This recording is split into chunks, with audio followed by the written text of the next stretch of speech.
My name is John. I have hypohidrotic ectodermal dysplasia, X-linked. I have a 6-year-old daughter who's mildly affected.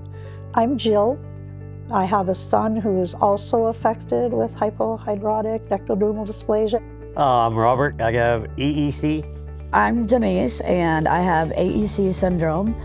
There are 6 people in our family with AEC. It was well before the internet, so well before anybody really knew. I knew at an early age that I overheated and that I needed to stay cool, and my mother would go in and talk to the teachers and the principals at the school. Growing up was hard in a lot of ways. My parents had never heard of ectodermal dysplasia like, most other families back then. I probably was made fun of every single day. That's when I really had to learn how to stand up for myself and advocate for myself. I don't ever remember hearing the word ectodermal dysplasia discussed in our family as a specific thing. It's just that Jill's different. My mom was an elementary teacher and she was in the school around us, and on the playground, if things got really ugly or something, I'd just wander over and just isolate. A common thing was for people to think that we have cancer. We don't have cancer. We have a genetic condition. We will have this for life. We came in this way. We're going out this way. I connected with my first grade teacher about 25 years after I graduated. And she reminded me, my mother actually came in and talked to her ahead of time, told her everything. So the first day, the teacher, she made me go clean erasers.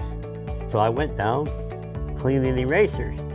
So while I was gone, she told the whole class that I was different, don't treat them any different, all that good stuff. It almost made me choke up a little bit, but it felt good that, okay, they were looking out for me. Growing up, I really didn't advocate for myself. I tried to be more in the background. When my son was born, it was actually when I started talking about it more about myself. And when we raised Caleb, because I had the background knowledge, we had the tools to advocate. The internet and social media and things like that, that it's a lot easier to educate people and to share, what life is like for us. I will say people change.